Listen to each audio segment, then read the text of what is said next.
As the first rays of sunlight crept over Cairo's ancient skyline, the city stirred to life, unaware that this would be a morning unlike any other. Egypt awoke to news that would change everything, sending shockwaves not just through the nation, but across the entire world.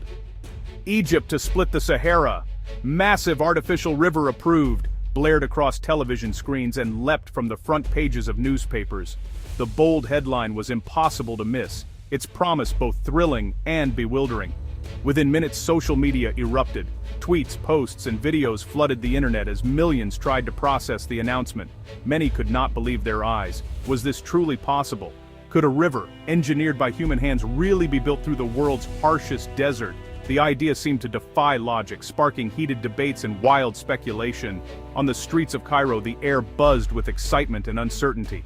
Taxi drivers leaned out of their windows, debating the news with passengers. Teachers paused their lessons to discuss the headline with students. In every corner of the city, from bustling markets to quiet alleyways, the same question echoed: what would this mean for Egypt? Some people were filled with hope, imagining new jobs, green fields, and a transformed future. Others felt a knot of fear, worried about the risks and the unknown. But no one could ignore the sheer audacity of the plan. It was a vision that demanded attention. The government moved quickly to reassure the public, promising a new era of prosperity and progress. Yet critics raised their voices, warning of environmental disaster and unforeseen consequences.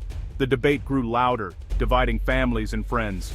That evening, televisions across the country flickered with the image of the president. He stood confidently before an animated map, his finger tracing a bold blue line that cut through endless yellow sand. His words were clear and resolute. This is our future. This is Egypt's destiny. In homes, cafes, and crowded squares, people watched in silence, hanging on every word. The sense of history in the making was palpable. For a moment, the nation held its breath, united by a single, extraordinary vision. Around the globe, newsrooms buzzed with urgent discussions. Experts, engineers, and dreamers gathered to analyze maps and speculate on the project's chances. Could this be the moment Egypt changed forever? The world watched, waiting to see if the impossible could become reality. Egypt has always depended on the Nile. For thousands of years, this mighty river has been the lifeblood of the nation, winding its way through deserts and cities, bringing water to people, animals, and crops alike. The Nile is not just a river, it is the reason Egypt exists at all, carving a green ribbon through the endless sands. But as the population exploded, the old river could not keep up. Cities grew crowded, with millions flocking to Cairo and other urban centers in search of opportunity. Skyscrapers and apartment blocks rose where fields once stood, and the demand for water soared higher than ever before.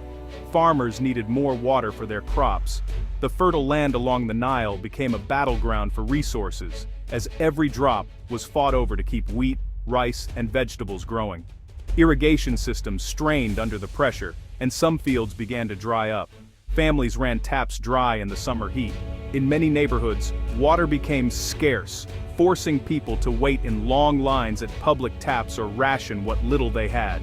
The simple act of turning on a faucet became a daily worry. People worried about the future. Conversations in homes, markets, and cafes often turned to the water crisis, as uncertainty grew about how long the Nile could sustain everyone's needs. Behind the cities, the Sahara Desert waited. Its golden sands crept ever closer, threatening to swallow up the green land that people depended on. It stretched for miles, hot, empty, full of dust and dreams. The Sahara is both a symbol of beauty and a reminder of nature's harshness, a place where only the toughest survive. The desert was both a wall and a challenge. It blocked the expansion of cities and farms, forcing people to find new ways to live and grow.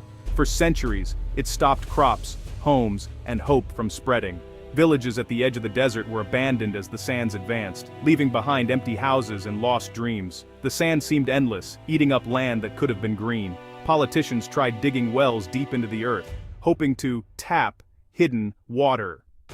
Scientists proposed new dams and ambitious projects to capture every drop. But nothing was enough. Droughts came more often, and each year the problem grew worse. Climate change made things worse. Rising temperatures and unpredictable weather patterns dried up rivers and shrank reservoirs, making the future even more uncertain. Without a bold solution, Egypt risked running out of water. The Nile's flow could no longer be taken for granted, and the country faced the real possibility of severe shortages. The people of Egypt faced a hard truth. Their way of life, their cities, and their farms all depended on finding new answers to the water crisis. If they could not find more water, the country's future would be in danger. The next generation watched and waited, hoping for a solution that could turn the tide and bring life back to the land. Some called it madness, others called it genius. Egyptian engineers dared to dream of a new river, one not born from rain or mountains, but from human hands. They imagined a blue ribbon stretching across the Sahara, splitting the desert in two. The plan was enormous. Water would be pumped from the Nile and underground aquifers. It would flow through a concrete channel, wider than a highway. New towns, farms, and factories would rise along its banks. The desert would become alive. The government promised jobs and food for millions. They said the artificial river would make Egypt strong and proud. Critics worried about cost, water rights, and the environment. But the dream was too big to ignore. As blueprints were drawn, the world watched. Would Egypt become the first country to truly conquer the Sahara? In the heart of Egypt, teams of engineers and planners gathered in crowded rooms, their voices overlapping as they debated and dreamed. Tables disappeared beneath sprawling maps, each line and symbol representing a new possibility or a looming challenge. The air buzzed with urgency and hope, as if everyone knew they were on the edge of something historic. The walls were plastered with charts, blueprints, and intricate models. Every detail was scrutinized, no measurement too small, no scenario too far-fetched. The future of the project depended on getting every calculation right. Fingers traced possible routes across the vast Sahara, searching for the perfect path. Where would the river begin its journey? Where would it finally meet the sea? Each option brought new questions and new risks. Clean water was essential. How could they ensure the river would remain pure as it crossed hundreds of miles of desert? Engineers studied filtration systems and debated the best technology to use. Beneath the sand, ancient ruins waited, silent witnesses to centuries gone by. Archaeologists warned that digging too deep could erase priceless history. Could progress and preservation coexist? Night after night, experts argued over blueprints and coffee, their faces lit by the glow of desk lamps. Every decision seemed to spark new disagreements, but the debates pushed the project forward. Some shook their heads, convinced the plan was too ambitious, too risky. They pointed to past failures and warned of disaster. But others saw hope in new technology. Giant pumps that could move water across deserts, solar-powered plants that promised sustainability, and satellite mapping that revealed secrets hidden in the sand. For every problem, someone proposed a solution, yet the risks never disappeared. Each answer led to more questions, and the stakes grew higher with every step. Environmentalists raised their voices, worried about the fragile balance of life in the desert. What would happen to the animals and plants that called this harsh land home? Would the new river destroy habitats, or would it bring new life to the desert, transforming barren sand into green oases? No one could say for sure. Farmers gathered to discuss land rights, worried about losing their fields or gaining new opportunities.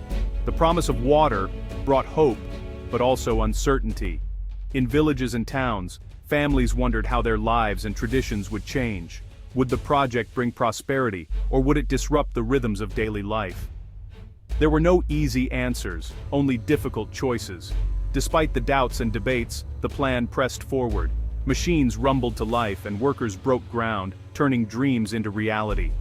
Egypt reached out to the world, signing deals with international partners. Ships arrived with machines and materials, and the project gained momentum.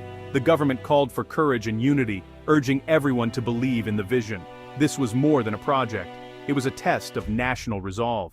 "This is our moment," leaders declared, rallying the teams.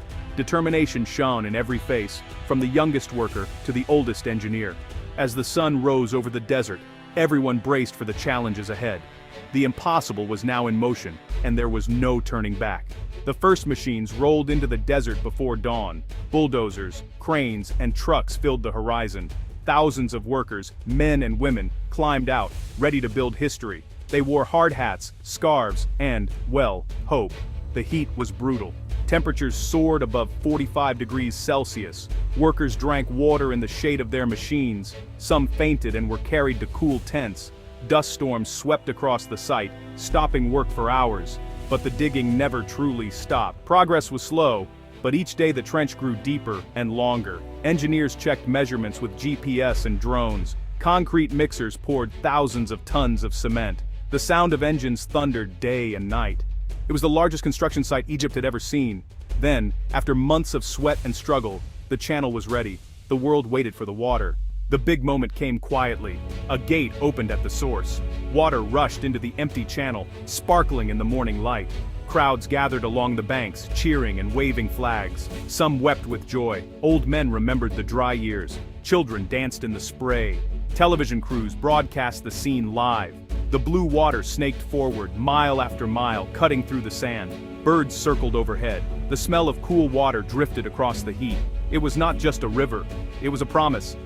Farms along the banks turned green for the first time. Small villages sprang up, followed by schools and clinics. The desert was changing before everyone's eyes. There were problems, of course: leaks, erosion, and arguments over water shares. But for most, that day was a victory. Egypt had done what many said was impossible. Life along the new river was different. Farmers who once fought over muddy wells now planted wheat, rice, and fruit trees. Families built new homes. Children played in grassy fields where only sand had been before. Old traditions blended with new hope. People celebrated with music and feast days. Markets filled with fresh vegetables and fish. The river brought jobs, not just in farming, but also in building, teaching, and healthcare. Yet, not everyone was happy. Some worried about changes to their way of life. Others feared that the river would not last, or that it would take water away from the Nile.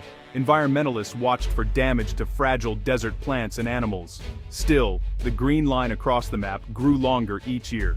The river was not just a project, it was a new beginning. The world could not look away. News crews from Europe, Asia, and America reported on Egypt's miracle river. Scientists traveled from far away to study how the desert turned green. Investors lined up, hoping to build hotels, factories, and solar farms. The government was proud. They held press conferences and invited leaders from Africa and the Middle East to see the river. "This is a model for the world," officials said. They hoped it would bring more money, more technology, and more respect. But there were critics too. Some warned about the strain on the Nile.